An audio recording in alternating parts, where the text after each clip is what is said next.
Hello, viewers. Welcome to a brand new episode of the Physical Literacy Project.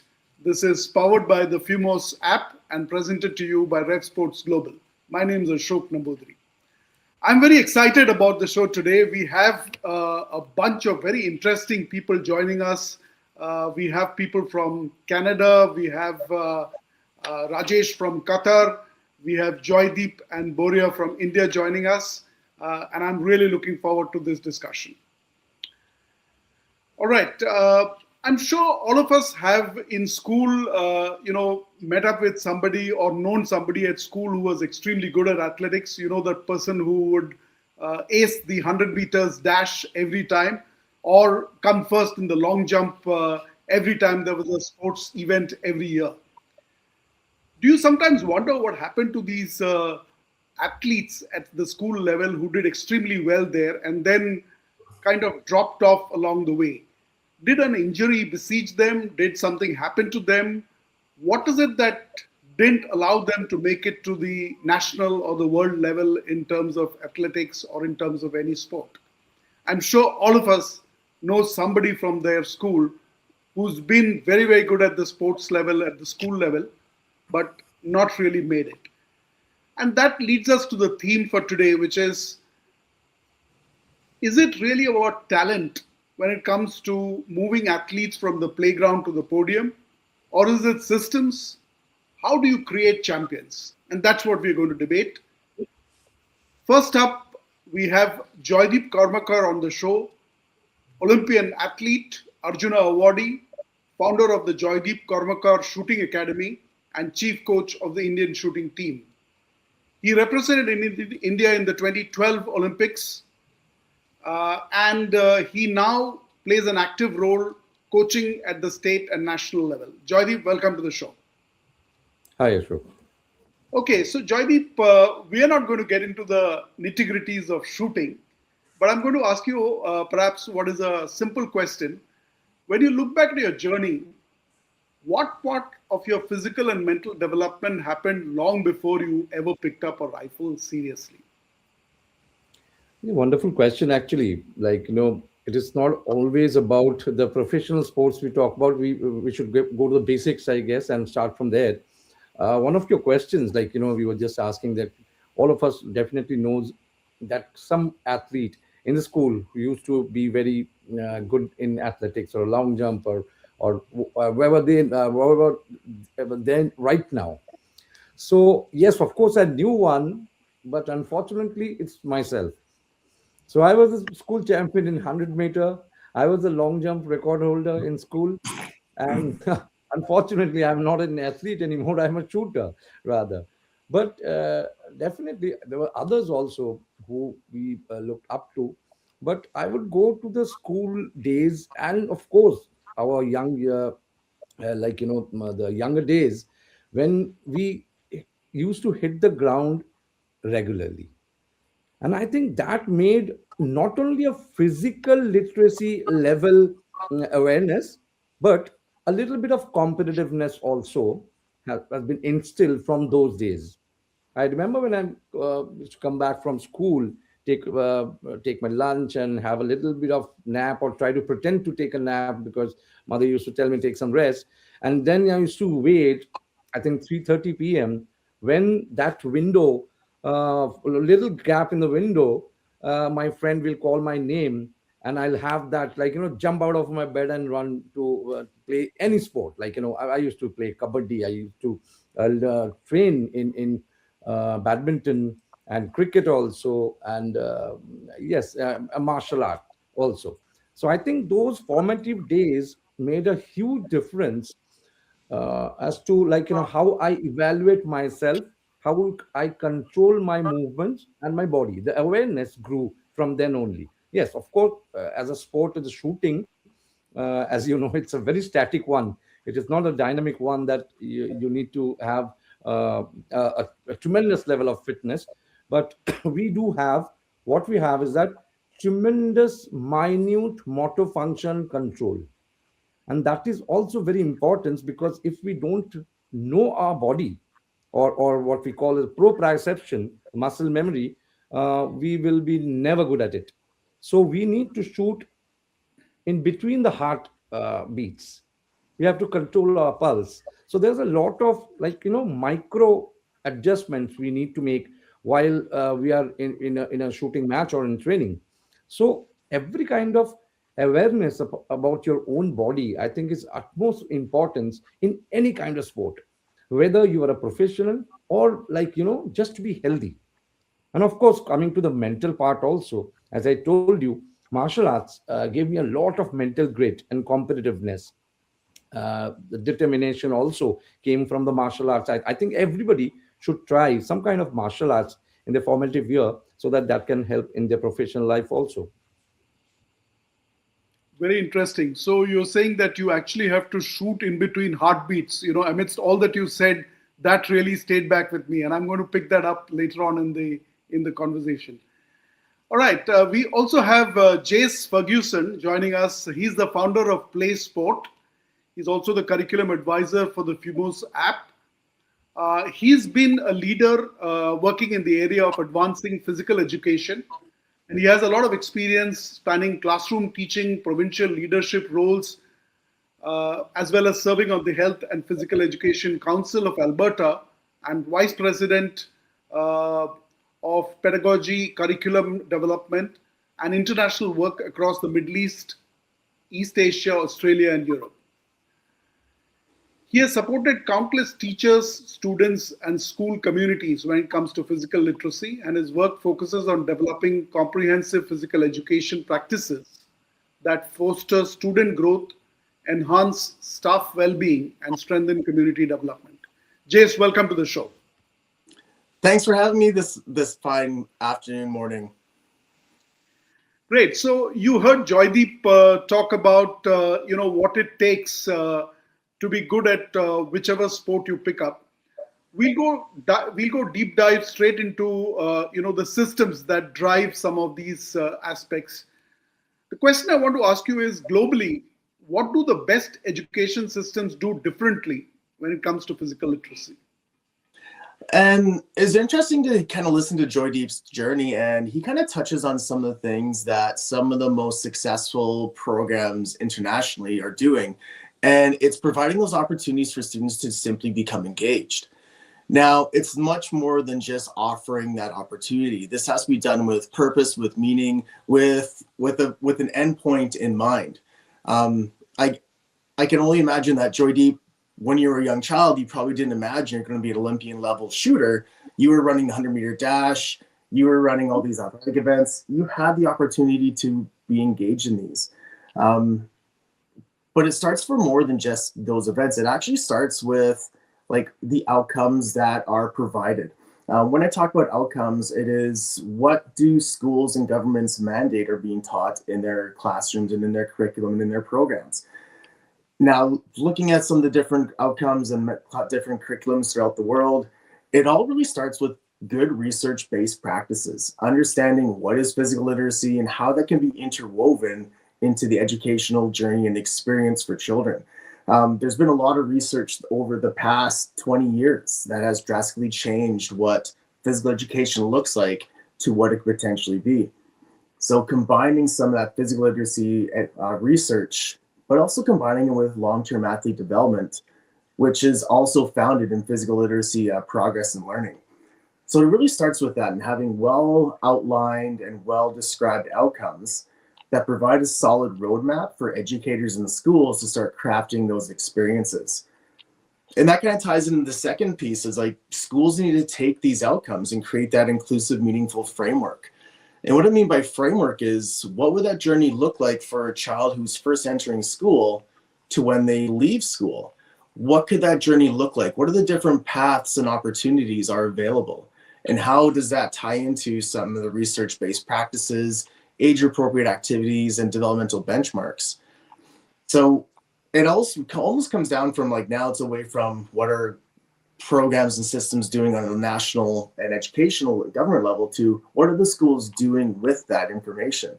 So creating those pathways for children to have those meaningful experiences. Does that look like in your physical education programming? Does that look like in your intramural programming, your sports programming? How does all this work together to provide that wide range of opportunity for children to experience sport, to maybe find a sport that they never knew even existed. Right? Going back to Joy Deep, like he was doing all these different sports. At some point along his journey, he was introduced to shooting, which brought him into that Olympic level pathway. From there, it comes on like the daily support operations. Like once they have a framework established, is how are they supporting the daily operations and the daily opportunities for children to become active, to use their physical literacy skills that they're developing inside physical education. This is usually led by valued and supported professional physical educators and coaches. So this usually starts from that comprehensive school health culture. The school has that culture of meaningful wellness, meaningful movement, meaningful opportunities to engage children in activity. One of the things I most recently discussed was with PHE Canada. So PHE Canada is the national organization that oversees physical education programming in Canada, and they're rolling out a program called Passport for Life, where not only is it offering teachers, like, what are some things we could do in physical education, but also cross-curricular connections. How can we bring in physical literacy and movement into math, into science, into humanities?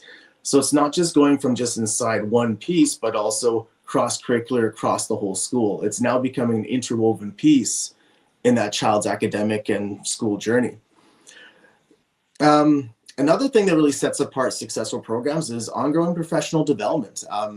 Learning and teaching is not a one and done type event.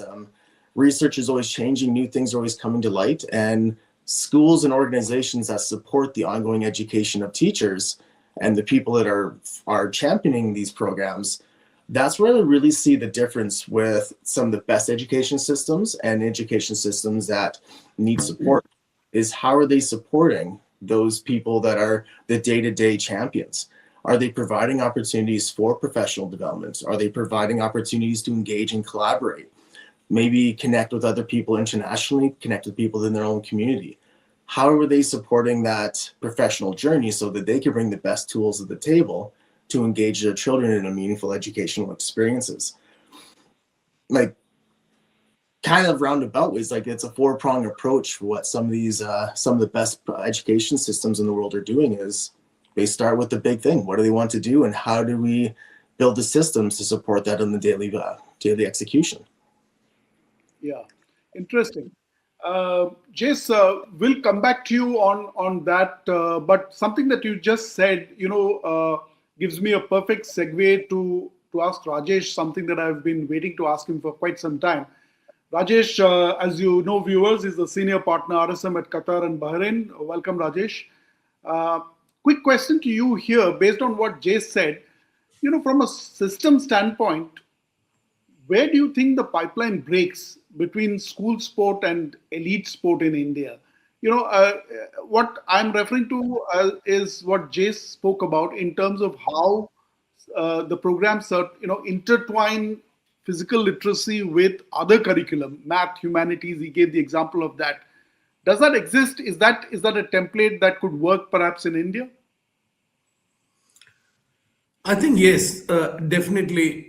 You actually put it the right way. If maths education, English education can go on post school, why can't physical education go on to create more of a physically literate society, more byproduct being more elite sports personalities like Joydev?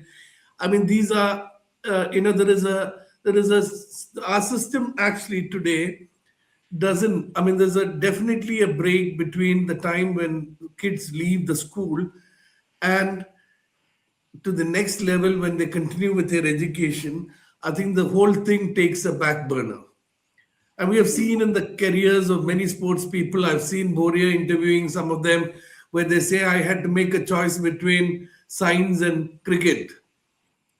Because my family stood with me, I played cricket. Otherwise, probably we wouldn't have a Rahul Dravid or someone else of that kind who were both good in studies and also very good in sports. So I think the opportunity, what we see is if we have the the physical education program, which allows students to actually enjoy sports, not based on outcomes, but purely based on enjoyment, till an age group where they don't actually, and we spoke about that age bracket of 8 to 12 last time, where kids tend to disengage from sports. If you can actually get over with that age group and still continue to engage them, I think you have them for a very longer period. And if you can also then institutionalize programs around physical literacy in a more advanced way, because once you complete the basics and the fundamental movements, etc., then you go into more endurance sports, etc. But continuing that journey, if the system can be geared up, yes, I think we're going to see a lot more. But our first step is to try and get this physical literacy project up and running in the Indian schools from KG 1 to 7, which is the age bracket that first deserve to be actually, to be dealt with, and then we go to the next. Absolutely. Next Sports and the Fumos app driving physical literacy at schools. We will talk about that in some more detail shortly. But first, Boria, founder and CEO of Revsportz Global, a man who lives and breathes everything sport. Boria, question to you is, India celebrates heroes, but rarely systems. Now, why is that dangerous from a long-term sporting growth perspective? It is because ultimately you are not creating structures. You are not creating professional structures, and you are dependent on what we call in India jugaad. Joydeep Kormukar does fantastically well in London in 2012. How many 50-meter shooters have come since? Now you are seeing a structure. Now you are seeing a shooting revolution in the last few years when you have a junior coaching program, when you have a senior coaching program with proper competitions and trials, which in fact Joydeep had devised himself. But are you seeing that with multiple different sports? Are you seeing that, say, with boxing? Are you seeing that with wrestling? Are you seeing that with other sports? No, you aren't. So the point is, I think we are seeing a little bit of this happen with Paralympic sport. That's why you are seeing institutionalization of parasport, which is why the 29 medals in Paris. This is very Indian. You tend to celebrate these one-offs, whether it's an Abhinav Bindra, whether it's a Neeraj Chopra, and then you tend to think, oh, you know what, we've arrived. At the end of the day, from 1975, every Olympic Games, the one headline that I've seen is a country of 1.6 billion or 1.3 billion and 2 medals or 4 medals or 5 medals. Now that's stupid. Out of the 1.3 billion, 1.2.9 billion people don't have access to sports facilities. And that is the glaring truth. Until and unless you create structure, the minuscule minority will be the only people who will have access. I mean, Jays was talking about the Canadian example, having taught at the University of Toronto for several years. The university track, in fact, when I was there, the kid track was opened. Usain Bolt could come and train in that track and does. In Loughborough University in the UK, where again I've had the pleasure of lecturing and teaching, you can see world-class athletes like Neeraj Chopra come and train. This interweaving between education and sport is not something that you see in India. You don't see. Take Duke versus North Carolina, take Tobacco Road, 300,000 people watching weekend matches in the United States, take D1. That's where Olympians come from. And until and unless you have that structure, in India, we depend on these individual flamboyant performances and we celebrate them. That's where we go wrong. If you are able to implement, and why do I back this Fumos app? Because this is telling me that it's not about that one person who has extraordinary ability or family support. It's about an app which institutionalizes, which structurally makes a difference to the society and to the country. That's where I think the next sports effort on the Fumos app can make a difference. So that's kind of my answer. It has been a lifelong crusade to try and see structure in India. I think we are seeing signs of rudimentary structure emerge on the horizon. With the Commonwealth Games, with the Olympic Games, it should kind of take root. And with efforts like Rajesh, with efforts like Fumos, it should happen. With Revsportz, that's what we have been trying to do, and this crusade will continue. Are we going to win in one day? No. But that doesn't mean that we will only celebrate champions. Every loser or someone who has lost today is actually the champion of tomorrow. If you don't realize that, then you're making a fundamental mistake. Indeed, you talk about a crusade.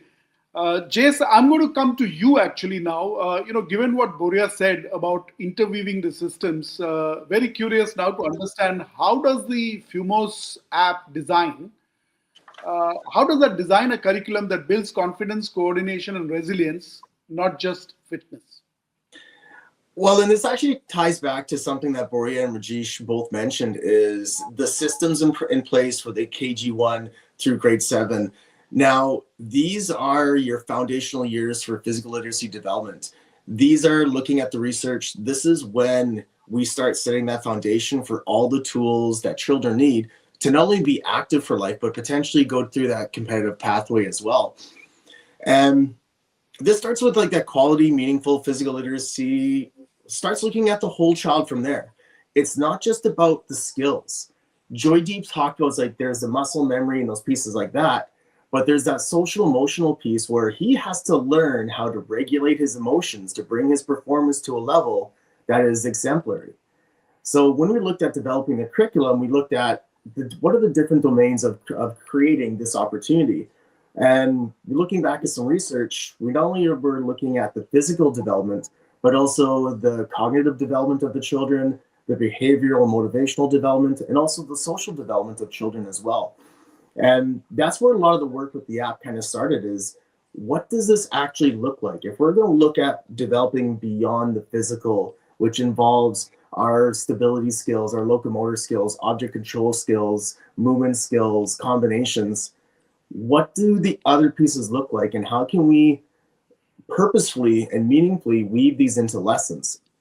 So if you look at like the cognitive development piece, which is understanding physical literacy contexts and concepts, and how to apply these opportunities and seek out these opportunities, how do you apply that development? What does that look like for a KG1 student? What does it look like for a grade 7 student? So a lot of our work was really around developing what does this look like and what is age appropriate for these children. Taking a look at like the motivation and behavioral, like how do we develop that perseverance, independence, and confidence in physical activity? I can very, very confidently say if Joydeep didn't have that independence, that perseverance, that opportunity to say, I'm going to embrace failure and thrive, he probably would not have picked up a rifle or tried something new outside of athletics. So how do we start fostering those skills and those values within our children from those very young formative ages? And then we look into like the social aspect. How do you develop cooperation, leadership, followership? How do we develop those pieces within our lesson as well? And when working with the Fumos app, we really were intentional about weaving all of these 4 different dimensions into the educational journey and the curriculum that was developed. So if you look at some of the lessons and the units and activities given, yes, there are physical activities, but beneath that, we have the tools to drive educators. Okay, now how can we trigger this cognitive learning piece? How can we trigger this ability for students to understand why they're doing this and how they can apply it? To understand, okay, this is an opportunity to see failure as a learning tool, not as a learning obstacle. So we were really intentional about weaving all these different pieces in, because if it's not done with intention and with purpose, it kind of gets fallen to the wayside. And this, a lot of people call this like the hidden curriculum within physical education and physical literacy development, is how do we develop all this other stuff? Another piece of the puzzle was, now that we have given the tools and activities for teachers to do it, how can we give feedback for educators and the pointers for them to engage with children? Because for me to say, well, cognitive engagement looks like this, how do we get that in the hands of an educator, and how can they apply that with that child? So a lot of the work even within the unit and the lesson structure is giving tools for teachers to engage those pieces, and giving different ways for teachers to engage those pieces. That practice is called differentiations. Like how can we address the same topic and teach the same skill, but in different ways for different students? How can we engage all the students and not just those one elite level student who is just good at everything? And that's really where I've seen a lot of failures within systems in the past, is we don't address all the students. How many students are we missing by not addressing all of them and just looking at that elite level? Maybe there's children that aren't there yet. So when we're developing our program, it's like, how do we engage all these students? How do we give all these different levels of students the opportunity to develop all the tools they need, not just the physical ones, but the cognitive, social, emotional? How do we develop all these pieces so that they can be successful in sport? And then came down to the fun part of developing app was the age appropriate activities. Like, how do we develop activities that are not only fun and engaging for any level of student, but how can we introduce different levels to challenge students in different places? A 5-year-old, if you have a class of 5-year-olds, there's going to be some that are here in their physical literacy journey just starting. There's going to be some here who are advanced. How do we create that experience where we can meet all of them? Yeah. And give them all that meaningful opportunity to develop the skills and the tools they need? So that was kind of the fun part when developing the actual activities, is how do we take one activity and how do we scaffold it and scale to meet the wide range of all the students? Because that student that might be not, maybe it's just developing, maybe they're just developing their physical literacy journey, that might be a future Olympian. But if we're not consciously thinking about maybe giving them the tools, we miss that opportunity. And that's been something Canada's been doing really a lot of work on the past 20 years, is how do we engage all of our students? How do we engage all of our children to give them the opportunity to discover, hey, this is something I like to do. I want to challenge this. I want to grow in this. I want to be competitive. And some of those tools don't come if it's just we focus on just skills. Like, that's why we need to embrace teaching the whole child and not just the physical fitness and the physical skills behind it. For sure, Jace. I think I'm going to go to Rajesh now, because I think that leads me on to a question. You know, Rajesh, in an earlier episode, you had taken us through how the Fumos app works. And I'm going to ask you, therefore, two questions here. One, you know, when you go in and present the app to the schools, how does it work? What's the feedback, especially in terms of feedback to the educator? And the second question is, given all that we have discussed so far, what role should leagues, federations, you know, academies play in supporting the physical literacy at the base level? So to answer your first question, our response from the schools, I have to say, it's been extremely positive. Obviously, the only challenge that we see is accommodating this curriculum into their mainstream one, because of the time allocation, budget allocation. But otherwise, I think we have fundamentally seen an acceptance to this curriculum, and it's been extremely positive, because the only challenge they ask is it in compliance with the NCRT framework, which we are. So I think, to answer, it's been a very positive feedback. In our model, as I said, we only sell work with schools. Our product is only taken by schools. We don't work directly with kids. So school is our conduit through which we work with. So yeah, answer is yes, very positive. The second part of it, you asked me the question about what support can leagues and the federations give. I would say an endorsement really is the endorsement of which they can give by saying that this can actually have a positive impact on our entire physical education process, will be a great support to this whole initiative. I think at this point in time, we would welcome federations, IOC, organizations of that stature to come and support this initiative, so that schools feel actually that they are doing the right thing. So I think at this point, endorsement is most important to this curriculum. Excellent, Rajesh. So for viewers out there, if you want to get in touch with us and figure out what the Fumos app is all about, do write into this email ID that you see on the screen right now, and we'll be happy to get in touch with you. Okay, last few minutes on the show. Joydeep, coming back to you, I know you referred to it, but in a sport like shooting, where being calm, your posture, breathing, body awareness are everything, how important is basic physical literacy in creating consistency under pressure? When it comes to shooting, what is pressure, first of all? So I would tell you, a fact which I think nobody thinks about, like why we have seen the shooting performances, and it's not only about India. There are no heroes in shooting. You have Michael Phelps, you have Usain Bolt in athletics and different sports. You have favorites, right? But in shooting sports, if you pay attention carefully, there are hardly any heroes in the world who has won like 7 8 gold medals in the Olympics.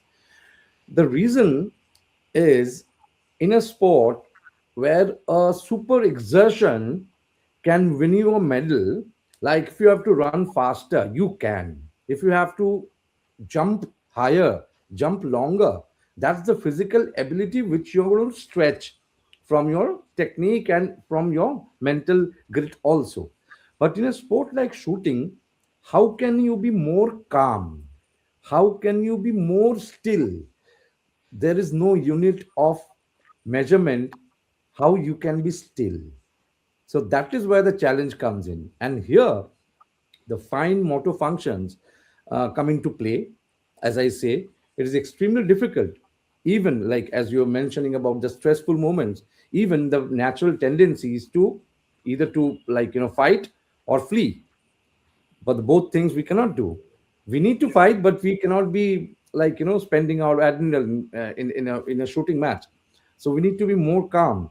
So for that, self awareness is very much needed. It is not only physical but mental. How to mitigate those kind of situations, how you self talk and remain calm, how to focus on your breath. So there's a lot of things which we do. It's kind of a meditation, of course.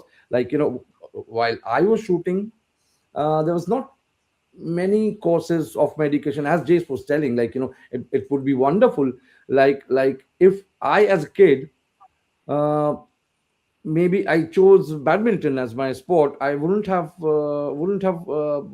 succeeded. So I think this will work here, that you identify your strength, you know your weakness, you work on that. So that is exactly what we need to do. And going back to Rajesh, I think the endorsement what you were saying, what I'm not very aware of the app though, but I just want to put in a little bit in it. I think the federations can also use the parameters or the data which you have from the kids to identify the talent who can be better in what sports, or in a particular event in that sport. So I think that data might be very important, because in India I've mostly seen it is performance oriented training. If somebody is doing well, so he or she is doing well. So that is the only way to train. It is not scientifically based. So what Jace was saying, I think it is time for us to adopt the scientific way of preparing developing kids. I think that way we will be a much better nation. As Boria was also mentioned, the structural thing is missing here. Perfect. Thanks for that, Boria. One last question. In India, we have traditionally, treated sport as entertainment rather than really education. And given the perspective of this discussion, systems, process, structures, data, how do we kind of think about this? If you actually go back in time, it wasn't the case. It sport was integrated within the educational framework long back. If you see, university sport was a reality. If you see, college sport was a reality. In my research, 1880s Calcutta colleges, at that point in time, United India, regular tradition of matches between Presidency, Vidyasagar, Dhaka University. If you see, there are multiple books on Elphinstone College cricket in Mumbai. If you see, multiple tracks on the Rajkumar College story where Ranjit Singh ji studied. So it's not as if school and college cricket wasn't, or rather sport wasn't a reality in India, or university sport was. But what happened post 47, priorities became different, young country, and sport kind of receded in terms of importance in the nation's hierarchy. And that's what has to change. If you see, the foundations of modern Delhi was the 1982 Asian Games. The intermeshing between mega event and urbanization, sustainability, legacy, now the concept of the green games, sport as soft power, 2030 Commonwealth Games, 2030 possible 36 Olympic Games. You have to understand how sport is central to your existence. What is sport? Sport cannot be a silo. Sport is not about just doing a bulletin at 7:30 p.m. in the evening. Sport is as much part of our daily grind. Even walking, even basics are part of our physical literacy activity. So when Rajesh mentions alphabetical literacy and mathematical literacy, I will say physical literacy in the same way. That's where each one of us kind of mainstream the whole thing about this discourse in our imagination. The very basic discourse in India that has kind of receded. If we want to get that back, mainstream it in the next maybe year, 2 years, 3 years, I think the country has enough and more potential to stand up and make a difference in the world.